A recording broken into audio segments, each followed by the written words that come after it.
Good morning, everyone. Namaste. I'm going to call in Archangel Michael to clear, cleanse the space of any negative or lower vibrations from our mind, body, and soul, home and hearts, placing the white light of protection on us with his blue seal.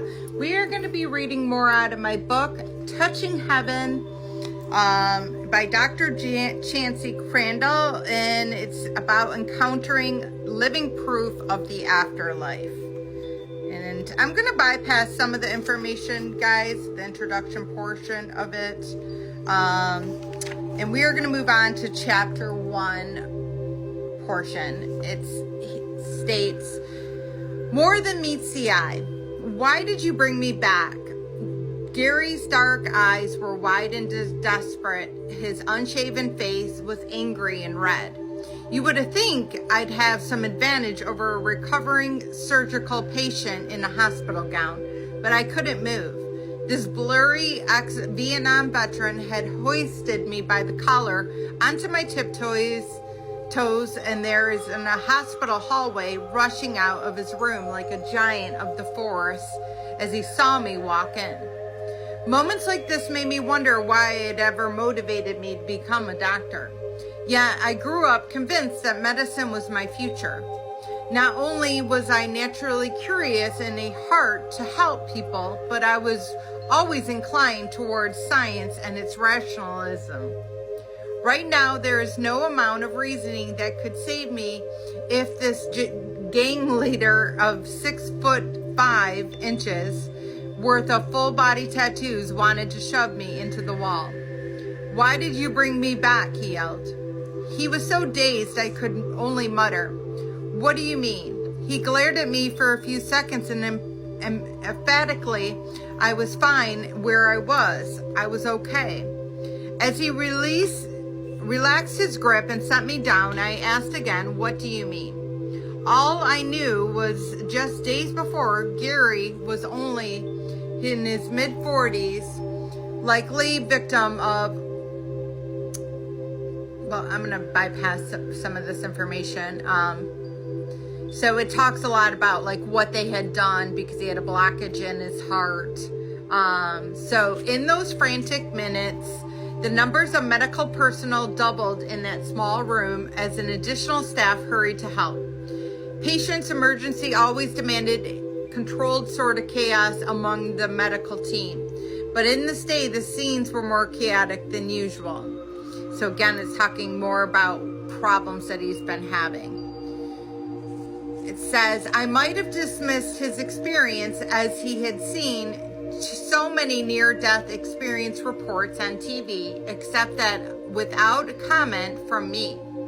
Gary went on to describe in detail what he had done to save him. So he knew right down to the emergency exchange of equipment. So he had watched the doctors do everything that they did to save him. He couldn't possibly recount all these things such as accurately unless he had seen them somehow. I was stunned. This happened in the final year of my cardiology fellowship, and I didn't know what to make of it. Was this a God moment to reveal the doctor that there could actually be peace on the other side of what harnish and difficulty life had directed this man? Was I glimpsing the calm of heaven and the complexities of life? In spite of my knowledge and training, I had no answer, only questions. So I'm going to leave it at that. But I myself have had near-death experiences. I was hit by a car when I was 6 years old, and there was only a dime size between my neck and the tire. And when I remember this very vividly, when I had gotten into the ambulance, a lady came with me.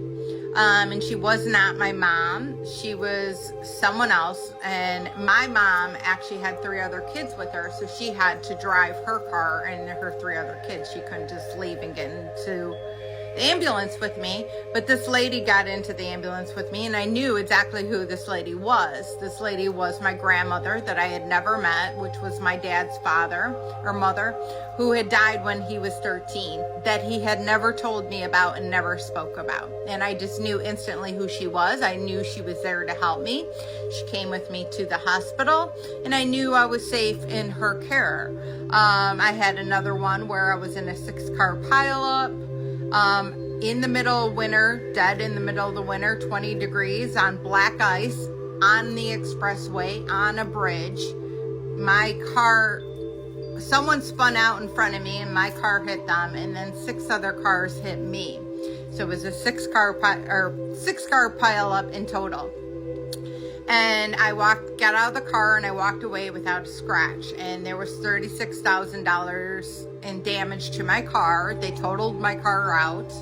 And we all got ticketed for the thing saying that we were negligent in driving because it was black ice. So we didn't know it was ice. And when I went to court, nobody else showed up, so they threw it out, so I didn't get in trouble for any of it. And I knew that that was my grandfather who had passed that had saved me throughout that. I don't know how I knew, I just knew it. And those are just a couple experiences. I have multiple different experiences like that.